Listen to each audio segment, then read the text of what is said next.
கடந்த ஆட்சியில் கழிப்பறையே இல்லாமல் கட்டுப்படுத்தி கொண்டிருக்கிறார்கள் என்ற ஒரு உருவகத்தை உருவாக்குகிறார்கள். நம்ம எல்லாம் பேசுறோம் ஸ்கூல் நல்லா இருக்கு, காலேஜ் நல்லா இருக்கு, அரசு கல்வியில் நல்லா இருக்குன்னு. ஆனா நம்ம பசங்க இது வரைக்கும் யாரையுமே அரசு பள்ளியில சேர்த்ததே கிடையாது. Introducing Growth Guarantee Homes from MP Developers. Trust forever. நான் ஒரு அரசு பள்ளியில் படித்த மாணவன். நீங்க எங்க படிச்சீங்க? நான் அங்கதான் படிச்சு வந்தேன். சின்னஞ்சிறு குழந்தைகள் படிக்கின்ற தொடக்கப்பள்ளி தான் இவர்கள் குறிப்பிடுகின்ற 6000 விட அதிக எண்ணிக்கையில் கொண்டது. ஆகவே சின்ன குழந்தைகளுடைய பாதுகாப்பு தான் மிக முக்கியம்.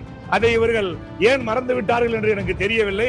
ஆகவே அதை நினைவில் வைத்துக் கொண்டு அதற்கான பதிலை அளிக்குமாறு கேட்டுக்கொள்கிறேன். இதுல தயவு செய்து அரசியல் இதுல கைவிட்டுருங்க. சட்டமன்ற உறுப்பினர்களா நம்ம தொகுதியில் இருக்கக்கூடிய எல்லா பள்ளிகளையும் தான் சேர்த்துதான் சொல்றோம்.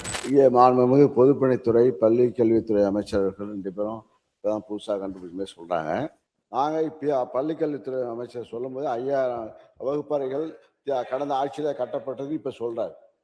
மீதி நாங்கள் கிட்டத்தட்ட கடந்த ஆட்சியில் இங்கே பள்ளிக்கூடங்கள் 6000 கட்டிடங்களை வகுப்பறைகளை இடித்து மறுசீரமைப்பு செய்வதற்கு உத்தரவிட்டு இங்கே எங்களுடைய முன்னாள் முதலமைச்சர் அவர் நடவடிக்கை எடுத்தார்கள்.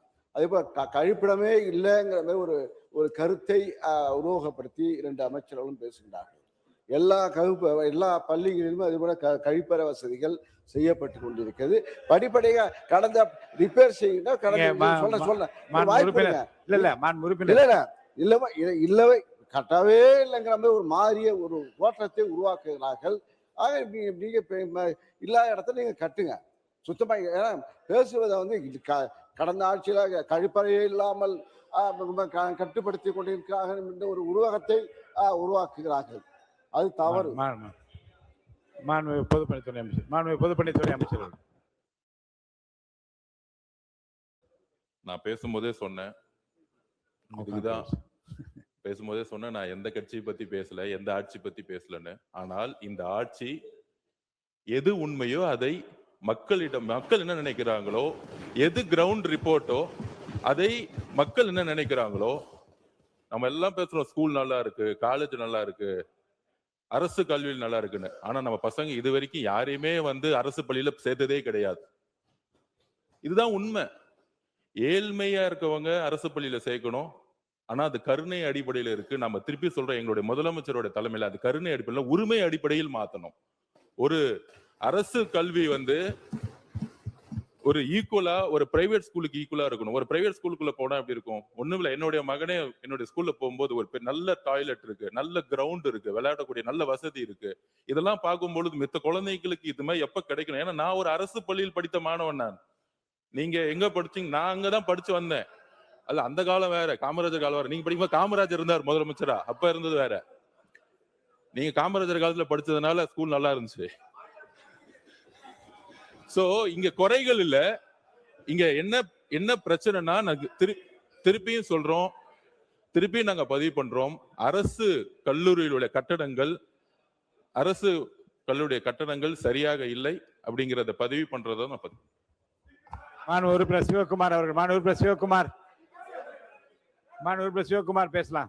மாண்புமிகு பேரவைத் தலைவர் அவர்களே, மாண்பு உறுப்பினர் சிவகுமார் பேசுங்க. மாண்புமிகு பேரவைத் தலைவர் அவர்களே, வேண்டாம் இப்ப வேண்டாம். 2026 பள்ளி கல்வித்துறை மற்றும் உயர்கல்வித்துறை மீதான மானிய கோரிக்கைகள் எனக்கு பேச வாய்ப்பளித்த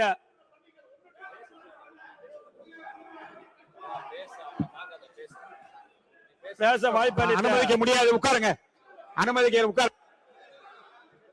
மாண்புமிகு பேரவைத் தலைவர் அவர்களுக்கும் மேற்கொண்டு இதை பற்றி பேச அனுமதி இல்லை, அனுமதிக்க முடியாது. நீங்க பேசுங்க. மாண்புமிகு பேரவைத் தலைவர்களுக்கும் உட்காருங்க, நீங்க பேசுங்க. இந்த 110 விதியில் நீங்க இப்படிலாம் அலோவ் பண்ணி நடவடிக்கை எடுப்பேன் நானு. நீங்க பேசுங்க, உட்காருங்க, நீங்க பேசுங்க. மாண்பு உறுப்பினர் சிவகுமார் பேசலாம், வேற யாரும் அனுமதிக்க முடியாது. இந்த விவாதத்தை பத்தி அனுமதிக்க முடியாது.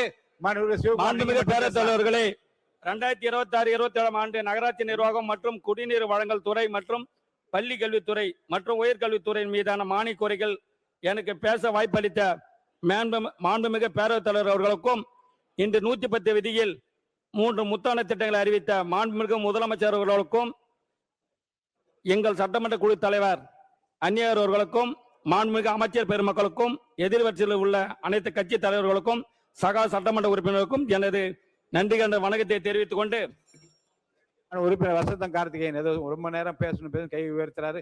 சொல்லுங்க. உட்காருங்க. கொடுங்க. மாண்புமிகு பேரவைத் தலைவர் அவர்களே, இங்கே பேசிய பள்ளிக்கல்வித்துறை அமைச்சர்களும் பொதுப்பணித்துறை அமைச்சர் அவர்களும் மேல்நிலை பள்ளியும் நடுநிலை பள்ளியும் மட்டும்தான் பேசினார்கள். ஆனால் சின்னஞ்சிறு குழந்தைகள் படிக்கின்ற தொடக்கப்பள்ளி தான் இவர்கள் குறிப்பிடுகின்ற 6000 விட அதிக எண்ணிக்கையில் கொண்டது. ஆகவே சின்ன குழந்தைகளுடைய பாதுகாப்பு தான் மிக முக்கியம். அதை இவர்கள் ஏன் மறந்து விட்டார்கள் என்று எனக்கு தெரியவில்லை. ஆகவே அதை நினைவில் வைத்துக் கொண்டு அதற்கான பதிலை அளிக்குமாறு கேட்டுக்கொள்கிறேன். பள்ளிக்கல்வித்துறை அமைச்சர் அவர்கள். ஐயா பேரவைத் தலைவர் அவர்களே, அவர் சொன்னது மாதிரி இதுல நாங்க அரசியலே பேச வரல. நாங்க அவங்கள குறை சொல்லி இவங்களை குறை சொல்ல 1ஆம் வகுப்பு முதல் 12ஆம் வகுப்பு வரை அந்த ஸ்கூல் கேம்பஸ்குள்ள எந்த குழந்தை வந்தாலும் இது சேஃப்டி சம்பந்தம். சிலது சென்னையை பொறுத்த வரைக்கும் கார்பரேஷன் கண்ட்ரோல் சில ஸ்கூல்ஸ் இருக்கு, ஊராட்சி கண்ட்ரோல் சில ஸ்கூல்ஸ் இருக்கு. இப்படி ஒவ்வொரு ஸ்கூலும் ஒவ்வொரு விஷயங்கள்ல பிரியாரிட்டியில இருந்தாலுமே சேஃப்டியை பொறுத்தவரை ஸ்டெபிலிட்டி டெஸ்ட், அந்த பில்டிங் உறுதியா இருக்கா, அந்த பில்டிங் இன்னும் என்ஹான்ஸ் பண்ணலாமா, எப்படி டாய்லெட்டை மெயின்டைன் பண்ணலாம் அப்படிங்கறத அவங்க டெஸ்ட் பண்ணி ஒரு பரிசோதனை செய்து அந்த ஆய்வறிக்கையை கொண்டு வரணும். இதுல தயவு செய்து அரசியல் இதுல கைவிட்டுருங்க. சட்டமன்ற உறுப்பினர்களா நம்ம தொகுதியில் இருக்கக்கூடிய எல்லா பள்ளிகளையும் தான் சேர்த்துதான் சொல்றோம். உறுப்பினர் சிவகுமார் பரவாயில்ல, அவர் ஸ்டெபிலிட்டி டெஸ்ட் எடுக்கட்டும். அவர் உட்காருங்க. உறுப்பினர் சிவகுமார் நீங்க தொடர்ந்து பேசுங்க. பேசலாமா? எல்லாம் பேசி முடிச்சாங்களா? பேசலாமா? நீங்க தொடர்ந்து பேசுங்க. எல்லாருக்கும் நன்றி சொல்லியாச்சு, திருப்பி சொல்லணும்னா பள்ளி கல்வித்துறை மீது அடியாத செல்வம் என்றால் அது கல்விதான். ஒருவருக்கு கல்வி மட்டும் கொடுத்து விட்டால் போதுமானது, வேற எதையும் வழங்க தேவையில்லை. மற்ற அனைத்தையும் கல்வியை பெற்று தந்துவிடும். அத்தகைய கல்வி தரமாக வழங்க வேண்டியது அரசின் கடமை. பள்ளி கல்வித்துறைக்கு நடப்பாண்டில் 44,527 கோடி நிதி ஒதுக்கப்பட்டுள்ளது. இதுல சம்பளம் பென்ஷன் மட்டும் 95% போகுது. அப்ப பள்ளி கட்டமைப்பு நீங்க பாத்தீங்கன்னா ஆரம்ப பள்ளியில கழிப்பிட வசதி இல்ல, காம்பவுண்ட் வசதி இல்ல. நடுநிலை பள்ளியில அதோட மோசமா இருக்குது. கிட்டத்தட்ட 95% போயிட்டு 5% நீங்க நிதி வச்சுக்கொண்டு நீங்க கட்டமைப்பை எப்படி சரி பண்ண முடியும்ன்றதை அரசு கவனத்தை. Introducing Growth Guarantee Homes from MP Developers. Trust forever.